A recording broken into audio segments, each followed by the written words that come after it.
J'étais habituée, moi, tu travailles, pas de problème. T'es pas là, pas de problème. Tu veux pas faire ça, pas de problème, moi, je vais le faire. Et ce que j'ai compris en thérapie, parce qu'on me l'a pas dit, il me l'a pas dit, mais j'ai été obligée d'aller chercher mes propres réponses. À un moment donné, ils m'ont dit, tu sais, Nancy, les personnes qui sont autonomes et indépendantes, c'est ton autonomie puis ton indépendance, ton ex-mari peut l'avoir perçu comme de l'indifférence. Puis là, j'ai fait, oh. Tu sais, quand moi, je disais, tu veux pas venir au chalet, c'est correct, moi, je vais y aller. Lui, il aurait peut-être aimé ça que je dise, ben non, viens donc, tu sais, puis je m'ennuie de toi, puis il aurait fallu que je dise ça, peut-être, tu sais, mais c'était pas le cas. T'as totalement raison, c'est vrai. C'est à cause de ça, je pense qu'il y a beaucoup d'hommes qui disent qu'ils n'aiment pas tant parfois être avec une personne trop indépendante, c'est-à-dire qui fait toutes les choses par elle-même et n'a jamais besoin d'aide parce qu'ils se sentent pas utiles. Ouais. Est-ce que tu penses que tu as quelque peu enlevé la masculinité de ton ex-mari en étant un peu trop indépendante, comme tu dis? La masculinité, je suis pas sûre. C'est-tu sa confiance en lui, peut-être, qui était ébranlée parce que, tu sais, comme tu dis, l'homme, c'est le pourvoyeur, c'est le chasseur, c'est lui qui est là pour, tu sais, souvenir aux besoins de sa famille, de ses enfants. Peut-être que, tu sais, je sais pas parce que je n'ai pas eu cette conversation-là avec lui, mais est-ce que ça se peut? Oui. Mais pourtant, dans la relation que je suis en ce moment, il n'y a aucun besoin. Là, c'est complètement différent. Là. Au contraire, tu sais, mon chum actuellement, je veux dire, il me laisse faire ce que je veux, il me laisse prendre la place que j'ai besoin de prendre. Puis j'ai jamais été autant amoureuse de quelqu'un, j'ai jamais autant partagé de beaux moments. Puis je m'ennuie quand je suis pas là. Mais ça n'arrivait pas avant, tu sais. Wow. Qu'est-ce que tu penses ton ex-mari peut penser du fait que tu ressentais seulement de l'attachement pour lui après 20 ans? Pourtant, tu as rencontré un homme, tu as fait quelques petites années et tu dis que tu es amoureuse de lui. Ouais. Tu penses qu'il peut ressentir quoi par rapport à ça? Je le sais pas, tu sais, comment, tu sais, j'ai été amoureuse de mon mari, bien sûr, tu sais, je veux dire, mais c'est pas la même relation, c'est vraiment particulier, puis ça fait 3 ans, là, tu sais, que j'étais avec lui, tu sais, puis je sais pas comment dire ça, mais je sais, je sais pas qu'est-ce qu'il dirait, mais je peux te dire que moi, en ce moment, je me sens vraiment... Il n'y a pas un matin, il n'y a pas un soir où on se colle pas, puis qu'on s'embrasse pas, puis qu'on va se donner des compliments, qu'on va se souhaiter bonne journée, puis qu'est-ce que tu as fait dans ta journée. Je m'intéresse à lui, il s'intéresse à moi. Wow. Il me donne la place, j'y donne la place. J'adore. Là, je constate que on a beaucoup parlé, mais on a aussi beaucoup parlé de ton ex-mari. Il va être content. J'ai envie de te demander pourquoi il prend autant de place dans ta vie. Parce qu'il a pris beaucoup de place dans ma vie, tu sais. C'est quelqu'un d'extrêmement généreux qui est là beaucoup pour les autres. Puis il est rentré dans ma vie à un moment où j'avais besoin de sécurité, tu sais.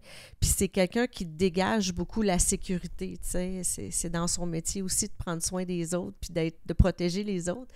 Fait qu'il est rentré dans un moment de ma vie où j'avais besoin de ça. Puis c'est un bon ami, tu sais. Je veux dire, j'apprécie aujourd'hui. Je suis mal pris demain matin, il est là, tu sais. Puis, non, pour vrai. Mais attends. Parce que je sais, oui, t'as 49 ans et tout, mais même les jeunes et tout, il y a plein de gens qui ne toléraient pas que l'ex soit dans les parages. Ton chum, copain actuel, il voit ça comment que tu as une excellente relation avec ton ex-mari. C'est mon bout, les deux. Moi, j'aime sa blonde à mon ex, puis je pense que c'est réciproque. Puis on est allé déménager notre fille dernièrement. On était les 4 ensemble. À la fête d'Ariane à ses 21 ans, ils sont venus au camping. On a fêté ensemble. J'ai une plus belle relation d'amitié avec mon ex-mari aujourd'hui que j'ai eu en relation de couple, tu sais. Ah ouais? Ouais. Wow. C'est bien. Ouais. C'est bien. Au moins, ça a l'air d'avoir bien transitionné. Absolument. Ben oui. Est-ce que tu dirais que... En fait, j'aimerais te demander, tu penses quoi de l'amitié entre hommes et femmes? Je suppose que dans ta jeunesse, tu as eu beaucoup d'amis hommes. Est-ce que tu trouves que à 49 ans, l'amitié homme-femme, c'est quoi ta vision de l'amitié homme-femme à 49 ans? Hmm. Euh, je pense que ça existe, mais tu sais, moi, j'ai des couples d'amis, tu sais, puis on est amis avec les hommes, puis avec les femmes, mais tu sais, d'avoir un ami de gars qui viendrait chez moi souper un soir, puis que c'est mon ami à moi, je, je le sais pas, tu sais. Je trouve ça, en fait, c'est drôle, on dirait que c'est plus difficile pour nous, les femmes. Moi, c'est plus difficile que nous, les filles, d'accepter qu'un homme peut être ami avec une femme. Parce qu'on dirait des fois que les femmes, on est plus sensibles aux petites affaires des hommes, là, tu sais, je veux dire... puis, tu sais, moi, j'ai eu des amis célibataires, là, tu sais, puis ils venaient à la maison, puis, tu sais, à un moment donné, je me suis questionnée à savoir si mes amis pouvaient être intéressés à mon ex-mari, tu sais, parce qu'il était tellement fin, il était tellement avenant, puis mes amis me disaient « Ah, j'aimerais ça d'en avoir un comme le tien, tu sais. » Puis là, j'étais comme « OK, ouais, mais c'est parce que c'est le mien, tu sais. » Puis j'ai même des amis à un moment donné qui m'ont dit « Nancy, arrête de mettre sur Facebook que tu as un chum extraordinaire, là. Il y a des filles qui vont être jalouses, puis ils pourraient tenter de, tu sais. » Mais attends, mais j'ai l'impression que les gens qui disent des choses comme ça, c'est parce que eux-mêmes ils pensent. Tu penses quoi de ça? Parce que pourquoi quelqu'un dirait ça s'il ne penserait pas à elle-même? Là, tu me fais penser à la personne qui me l'a déjà dit, mais elle est très, très en amour avec son mari, puis c'est possessive de son mari, fait que c'est peut-être son petit côté de jalousie en dedans d'elle qui aurait dit, tu sais, fais attention, tu sais, c'est ça, là, tu sais. Intéressant, intéressant. Et juste par curiosité,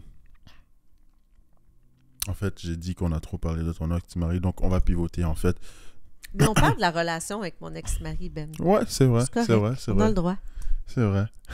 On parle pas de lui, on parle de la relation. Maintenant que tu as 49 ans et t'approches bientôt la cinquantaine, est-ce que tu dirais que ta vie amoureuse a été un accomplissement ou un échec dans sa globalité? Moi, Ben, dans n'importe quelle situation de ma vie, là, personnelle, professionnelle, tout ce que je vis, bon ou mauvais, est là pour m'apprendre quelque chose puis me faire grandir.